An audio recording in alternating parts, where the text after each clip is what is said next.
What's going on, guys? All right. Monday afternoon, 1 o'clock. Made it to the Port of Baltimore. Rolled out of the shop at about 6 o'clock this morning. Took us a little bit longer than I thought it would to get here. GPS said 6 hours. But that was straight routing, not permitted, so we ended up having to go around a couple things. But we're at Mid-Atlantic. We are unloading this motor grader and reloading one of the timber forwarders. But first,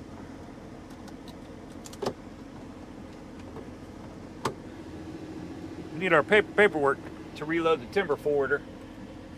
So that line in there is pretty deep right now. It's like right after 1. They just came back from lunch, so everybody and their grandmother's in there checking in right now. So we got a minute, I think. Got a minute to do this.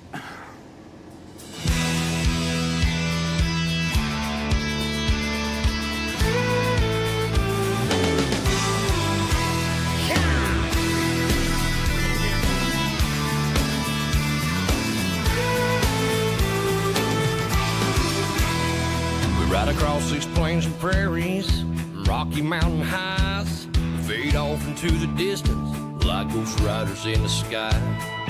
Black smoke and white line, steel horses side by side. It's more than just a living, y'all. Hell, it's our way of life. We're the last of the cowboys.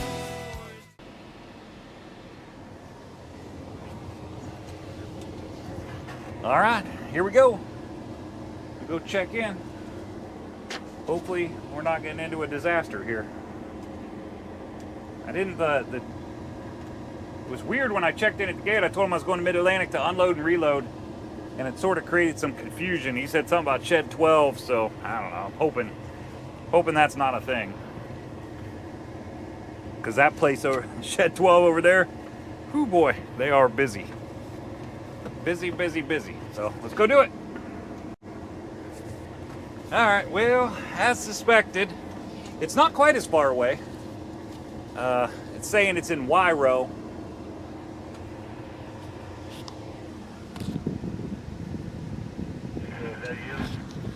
But first, it's hot. Guys, it's showing 97. Humid as all could be out there, so we're gonna strip off this extra shirt. So first things first, we're gonna go deliver. So we'll go over to A-Row, kick this one off, get re-hooked up, come back over here to Y-Row, and then pick that other one up. I hope.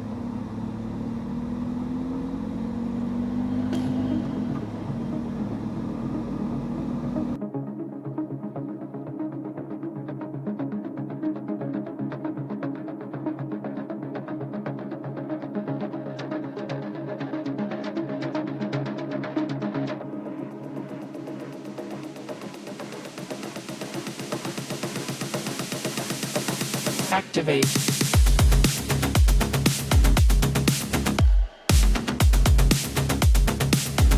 All right, all unhooked, all unchained. I'm just gonna pull this.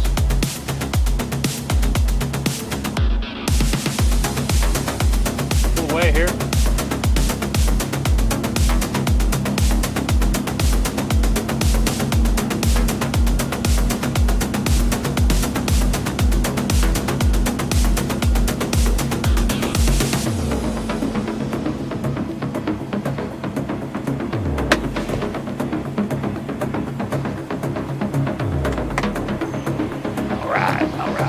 See if I remember how to do this.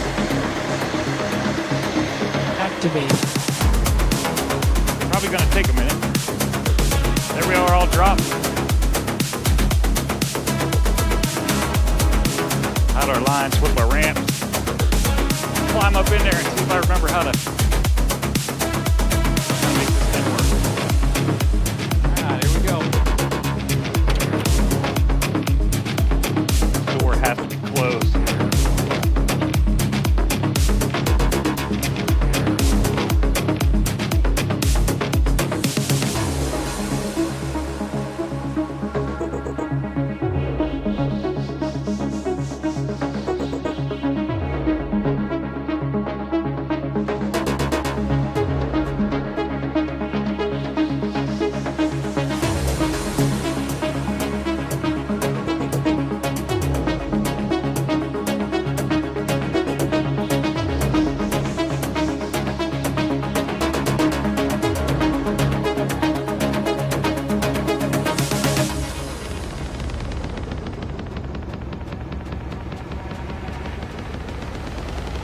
Activate.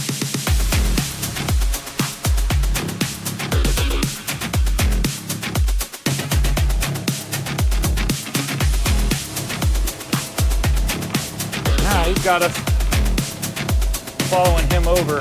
Activate. Where the pickup is, so.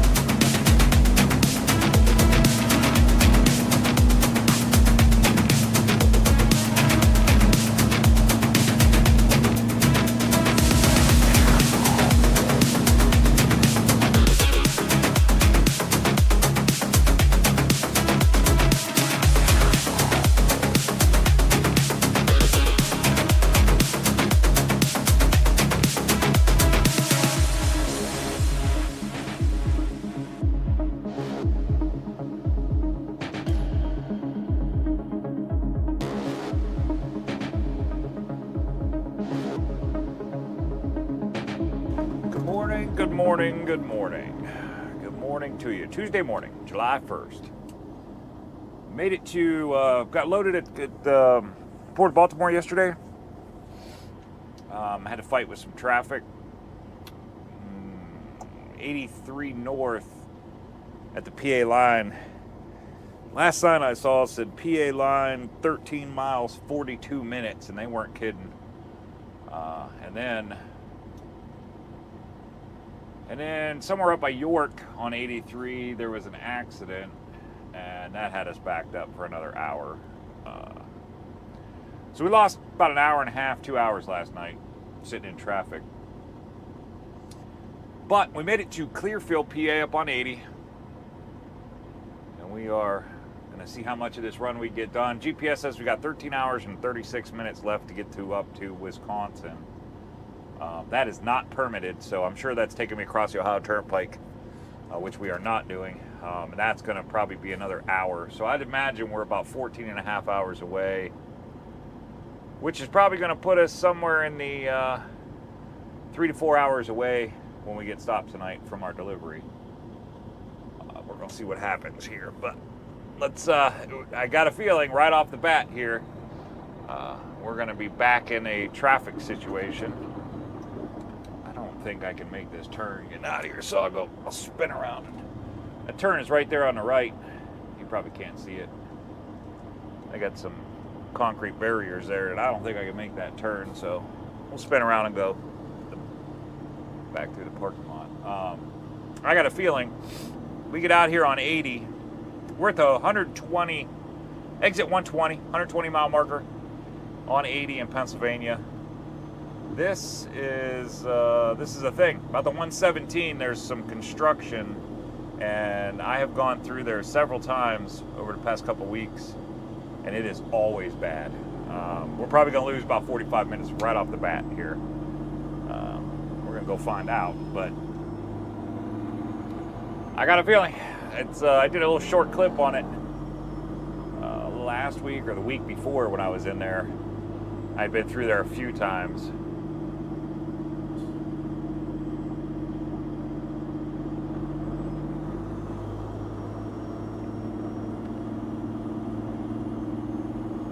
But we're going to find out if it's bad in the morning. That was always in the afternoon that I got there, so we will see. I'll go in out here and see if it's bad in the morning. So here we go. Let's do it.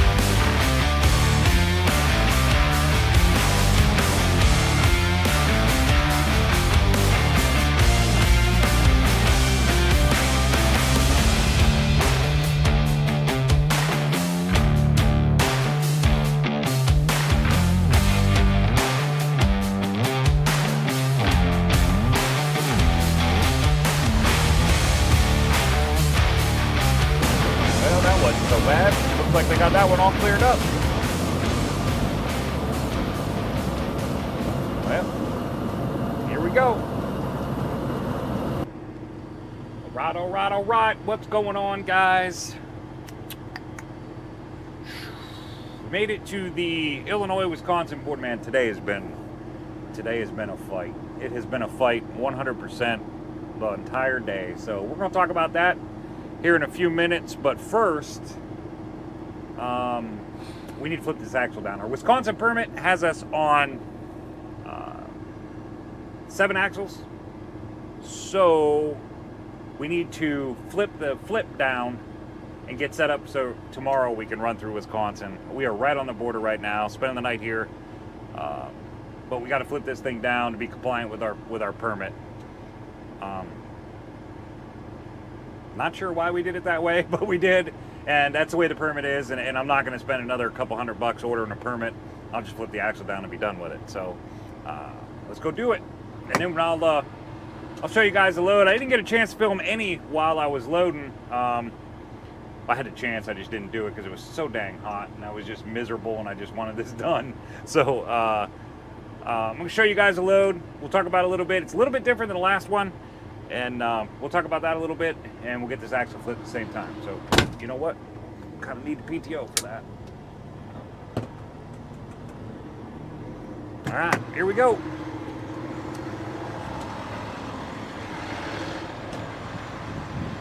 All right, so we have to get our gloves out in a minute here because I got to move my signs and flags to the back. This is what we got on. This is the Ponce. This one is a Scorpion King. The last one was Timber Forwarder 8W. This is what they call the Scorpion King. It also has an 8W in its name. Comes in weighing at about 56,000 pounds, they say. There's our new tires, look at those. Oh yeah. Oh yeah, we're gonna use them for the first time tomorrow. That's what this side looks like. She weighs in at like 51,000 pounds. We're roughly 36 foot long with the arm sticking out like that. Positioning, I took it as far back as I thought. Sitting inside that cab, it's pretty tough to see where the arm is. And I thought I was getting close to my flip, so I stopped right where I was. But that worked out good because I needed it for securement. So what I did here, because they're tied on points, nothing fits. So what I did was wrap around the axle, came down, tied into the trailer, 1 chain, 2 binders there. Used my clevises up here, 1 chain, 2 binders here. That gives us 2 chains. Ran 1 across because I didn't put the pin in to keep it from articulating, so we ran a second one there. State DOT. I actually think we needed that for weight as well. And then on the back, we tied in just like the front around the axles, right down in the trailer, 1 chain, 2 binders there. So basically we have 3 half-inch chains and 1 3/8 chain holding this thing in. Now, 51,000 pounds, we need 25,500 pounds of securement. 3 chains, plenty, more than covered it. So we didn't need this 3/8 chain. Certainly didn't need it to be a half-inch, so I grabbed a 3/8 because it was a lot easier to maneuver around and get it to go through there and do what I had to do. So that's what we got. We got 3 chains at 11,000 pounds each. That gives us 33,000 plus the 300 or so that they have with them. That gives us that for weight, plus the 3/8 chain at 6,500 pounds. I think they're rated at 6,400 pounds. So we are in way good shape, securement wise. The obviously got our flags and signs on.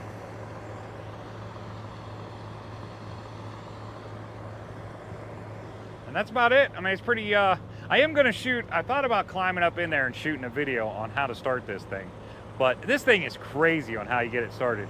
It is like a mass amount of effort to get this thing started. What you gotta do is you gotta be in the seat, you have to have the door closed. And I'm kind of doing this for my own reference. I'll probably use this video a little bit later to help myself remember how to do this next time I gotta pick one up. But you gotta have the door closed, be in the seat, put the key fob in the ignition hole, which it just slides down in. The whole key fob goes down in there and locks in place. Then you push the start button, hold it down for 3 seconds, let up on it, and then push it again. That starts the machine. Then you got to release the parking brake, which is on the right-hand side. Then you got to go over to the left-hand side and hold a switch down on the left-hand side by the armrest that tells the machine that you are in the seat until it beeps. Once it beeps, it unlocks the hydraulics and unlocks everything to be able to move. Then you can put it in forward and reverse and steer it and drive and everything. Everything runs just fine. But if you don't do it in that specific order, or that door is open, or that parking brake doesn't get released in the proper order, this thing will not run. It won't do anything. It'll fire up and run, but it won't move, it won't do anything. So if you're operating one of these things and you run into that scenario where the thing just won't move, that's why. You didn't do it in the right order. All you gotta do is just start over, make sure the door's closed, do all that gibberish, start over at the beginning, and then you'll be able to get it to move then. So it took me a couple times to get it. It was pretty tough. There was also a battery switch right here on the side. Got to make sure that's turned on. Preferably before you climb up in there, because it is not easy to get in these things. Not at all easy. I don't know if there's something somewhere, a ladder or something that folds down that helps people get in it, but it is not easy to get in these things. They're kind of a pain in the butt. So that's it on the load itself. We are going to talk about some other stuff, some routing issues, some why today was such a pain in the butt. We're going to talk about that as soon as we're done flipping this axle.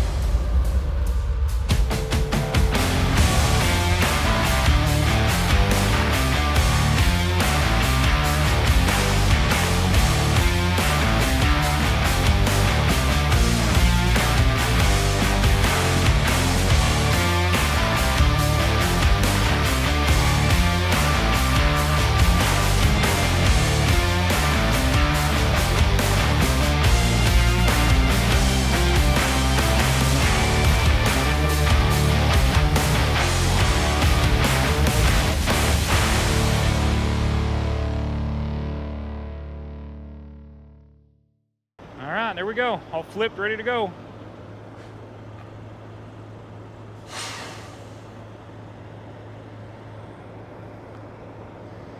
Not crazy about how high that thing is sitting now, but that might be because the front's down. Put the front back up.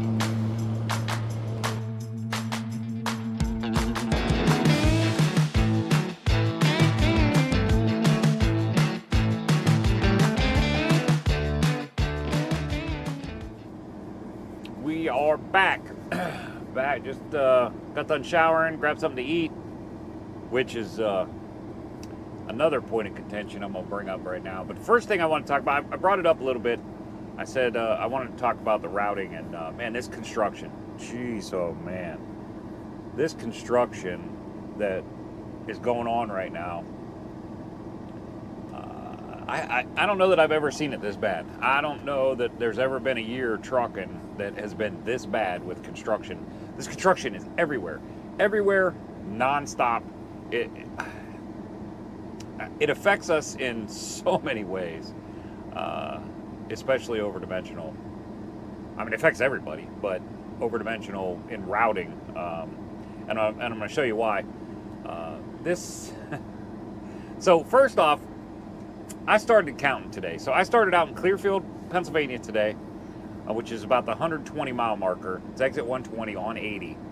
My routing brought me into Ohio, through Ohio, Indiana, Illinois, up here into Wisconsin. I am right on that Wisconsin-Illinois border right now. This is all I could do. And that was, it was a push to get here. So from the beginning of the morning, I decided, I got a little paper over here, and I started making hash marks on that. Every time I ran into a construction zone, I made a hash mark on that. And I just got done counting those. And what it ended up being, 42. 42 construction zones is what I went through today. Now, almost every single one of those slows you down to 45 mile an hour. If it doesn't stop you completely, which was the case in many of them today. But at the very least, it slows you down to 45 or 50 mile an hour. This is just like, I don't even know what this is. The hours that we lose of drive time every day because of construction, traffic. I mean, these are all things. Traffic is a thing, and it's always been a thing. But man, these construction zones and the traffic you put in the construction zone, and then inevitably somebody has a wreck in at least one of them. Statistically, one of the 42, percentage-wise, one of those 42, somebody's going to wreck, and they did several times. This is just like, man, trucking has taken a huge hit over the past couple years, 3-4 years now. Rates have plummeted to the point where they're almost embarrassing to talk about. Rates are ridiculously low. The cost of trucks is way high. The cost of parts is way high. The ability to get parts, nobody stocks anything anymore. They got to order it. So the ability to get parts is a whole nother thing. This is just the overall picture of trucking has taken such a hit over the past 3-4 years. And we all know why. I don't need to bring it back up. We all know why. And please don't say COVID. COVID is not the problem. I made more money during COVID than I made my entire life. So COVID was not the problem. I just don't know. There's a very thin line that the trucking companies are running on right now. A very razor thin margin that most trucking companies are running on right now. And through winter with no construction, you battle with weather, which typically isn't super terrible. For me especially, I'll route myself south real quick. But that didn't really help this year either, because it was just as bad down there, and they don't know how to deal with it. So there's that. And then the other thing is, due to the construction that's going on, we have a overdimensional gets affected for routing. And I'm going to show you why. We're going to talk about this a little bit. The first off, one of the big ones was the route that there's construction going on 80 right at the Ohio PA border. Somewhere in there's some construction going on. They don't want any of us going through there. I haven't found a dimension yet that allows me to go through there. So whatever it is, it's just completely shut down to oversized, period. And I don't really understand why. But the routing that they gave me was 79 to 80 to 79 south to 208 at Grove City, 208 to 168 to 19. Caught a couple side roads, and then we ended up on 422 through Youngstown, and this is a tough one for us. It's a double-edged sword. Like, you want the construction, you want the roads to be fixed, but it changes your delivery times by so much. Here's the example for today. When I started out this morning, my GPS said that I had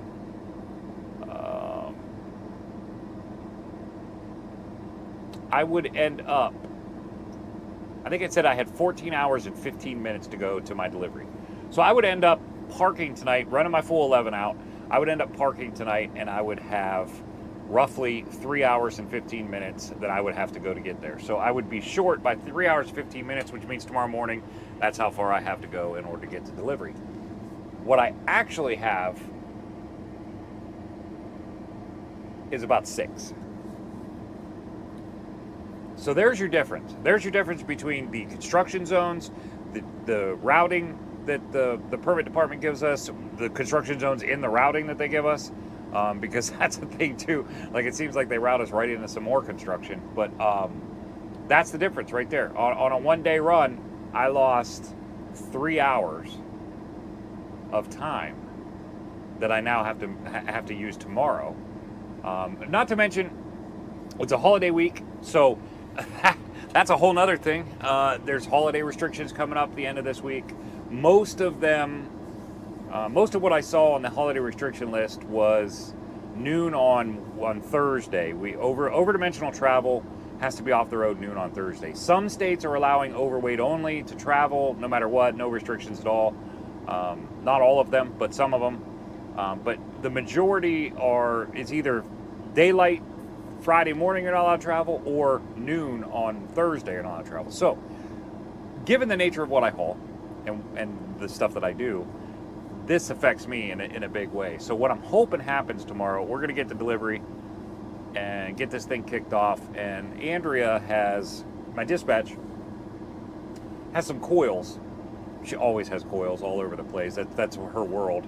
And I think I'm going to end up bouncing back out of Wisconsin down toward Indiana, Illinois, somewhere in that area down this way, and pick up a coil for her. Because even if it's overweight, I'm allowed to travel. Overweight, there's no restrictions in Ohio or Indiana. So, but either way, I'll be out of Indiana. Even if there was a restriction in Indiana for overweight only, I would be out of Indiana plenty early enough to avoid that. But this is the struggle, and man, the struggle is real on this one. Like, we are not making enough money. These rates are not high enough. This particular load I'm on right now pays really well. It is toward the higher end of what's available out there right now. So I'm happy about that, and it's probably saving my week, because what I'm going to end up doing after this is not going to be a high dollar load. It'll be decent money for what it is, but it's not going to be a high dollar load that we're used to hauling with this type of equipment. So this is a thing, and it's becoming worse and worse and worse. And I don't know what it's going to take to turn it around, guys. I don't know. I thought it may still. I thought the English proficiency was going to make a big difference, and it's too early to tell if it's making a difference yet or not. I think that is definitely a thing that needed to happen. There was another last weekend. I'm pretty sure it was either Friday or Saturday evening. There was a Cuban driver, Cuban immigrant from Cuba, doesn't speak English, killed 6 people in Texas. Texas seems to be where it's happening, where the big ones are happening. But this, again, same exact situation. Got plowed into stop traffic, killed 6 people, or several semis involved in this one. This is it's borderline epidemic at this point. Like, that I know of. This is 12 people that have lost their lives in America because somebody didn't know how to read the signs. That's a problem. It's just 100% a problem. And hopefully this English proficiency is dealing with it, and hopefully it can deal with it quick enough that it'll make a difference and nobody else has to lose their life based on some very irresponsible driving by people who shouldn't be driving in this country. They just shouldn't. I don't. I wish I could say.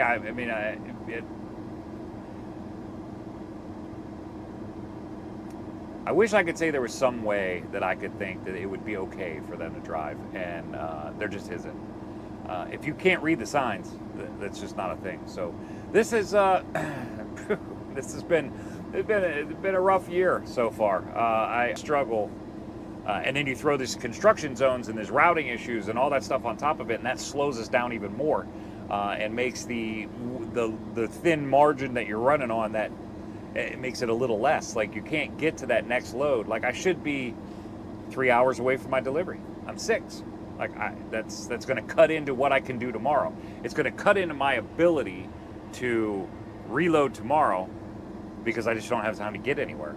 Wisconsin is not a big area for freight right now. There's just not a whole lot up here. And throw in the holiday coming up, people are just backing off what they're shipping. They're going to wait till next week, and hopefully next week will be better, but we're going to see what happens. So I appreciate everybody watching. Sorry about that little rant right now. I'm not sorry about it, but that's not what you guys are used to hearing from me, so I don't want to apologize for it, because it's important to be said, and it's certainly a thing that is affecting trucking, and that's what this channel is about. It's about helping people learn and helping people advance their career and do things a little bit better. And this is certainly one of those things that is hindering that. So I'm not going to say I'm sorry, but I apologize for the kind of negative Nelly kind of look I got going right now. I know this whole day just wore me out. Just wore me out with the construction zones and the effort that we put into planning and trying to be where we need to be to make the next thing happen and put that puzzle together. And trucking is a puzzle. From my standpoint, from the standpoint I'm at, trucking is a puzzle, and you've got all these pieces, and you're trying to put them together, and you know they're there. You know that piece is there. You just got to put it in the right spot. And today I felt like I was putting a puzzle together, but I didn't have any of the edges. Like every puzzle starts with the edge, and moves out from there. Everybody does. That's how you do a puzzle. And I felt like I feel like this week I'm working on a puzzle with no edge pieces. So I appreciate everybody watching. If you like what you see, hit that like button. If you want to see more, consider subscribing to the channel. I appreciate that. All the veterans coming back. Hopefully you come back after this one. I don't know. Hopefully you come back after this little rant that I went on here. So I appreciate you guys. I appreciate the likes, shares, comments, all that stuff that you guys do. It makes a huge difference on the channel. And again, the Facebook page is starting to grow a little bit, team. I got to get better. I tell you guys, I apologize. I really got to get better at messing with them. I'm not used to having the Facebook page, so it never comes up in my mind, ooh, hey, do something with the Facebook page. And I got to get better at that. I'm going to put a little reminder on my dashboard or whatever for me to do that. So, but it is picking up steam, and people are posting, and that's fun to see, and I appreciate it, and I like it. And if you guys want to share the Facebook page, feel free to do that. I appreciate it, and we will talk to you guys on the next one. Hopefully we'll have something. Hopefully we'll have something to pick up tomorrow, and I do have something booked for next week.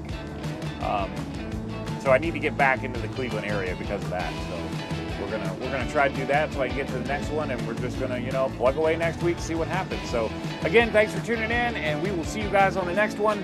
Everybody stay safe out there.